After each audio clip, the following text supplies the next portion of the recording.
We go to chapter 18 in accounting, labor cost. When we talk about labor cost, it's simply talking about the amount spent on labor.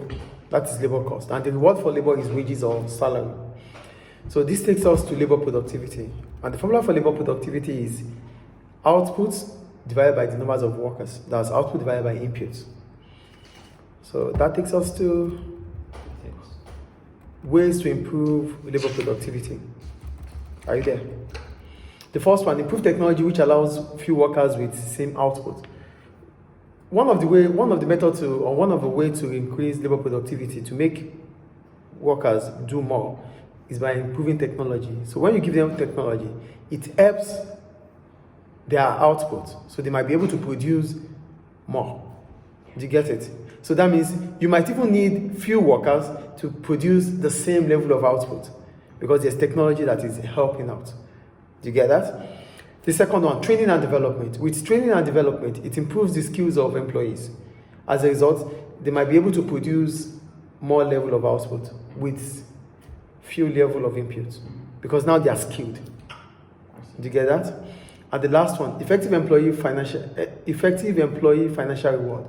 So you can remuneration, pay them, reward them financially. That might also motivate them. If they are rewarded financially, they might be able to do more. So these are methods of improving labor productivity. Any question about that? So we go to methods of employee remuneration. For employee remuneration, we have the day work or time rate, we have the piece rate, and bonus. So for bonus, it's divided into group or individual. So we start with day work. For day work, it simply means time rate. Employees are paid according to the hours spent at workplace.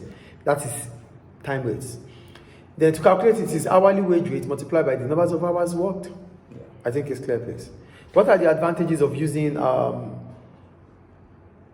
day work or time rates? Number one, labor costs are easy to plan and budgeted for.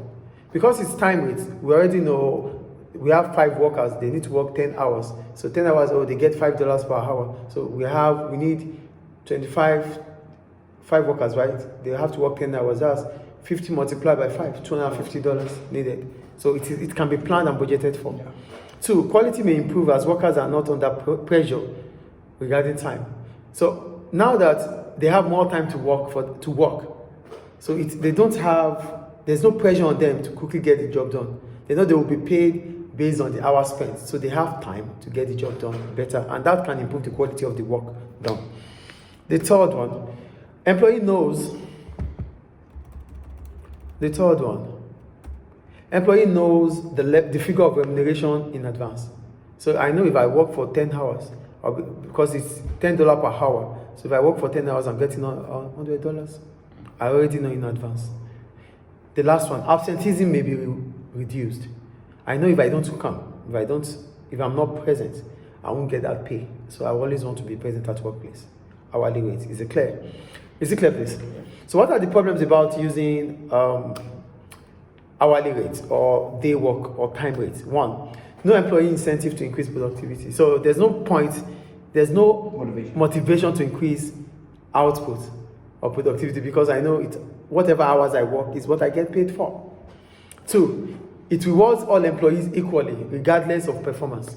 So I might just sit down and spend 4 hours doing nothing, and you might sit down spending 4 hours doing something. We'll still get the same pay. But I don't always sit down, I do something when I sit down. So that's our problem there anyway. The third one, supervision will be needed to ensure work is completed. So you have to monitor me to make sure I do the job. And that is additional cost. Clear? And the last one, inefficient working may require extra overtime inefficient working may require extra overtime. So that means you have to pay them extra. They might not, maybe the work is supposed to finish in 7 hours. But if it's not done in 7 hours, they are inefficient. That means they need additional hour and they have to be paid for that. Yeah. Workers might shift the hours to get more. Wow. That is inefficiency. Is that clear? Mm-hmm. Any question about day rate? Good. Now we go to piecework.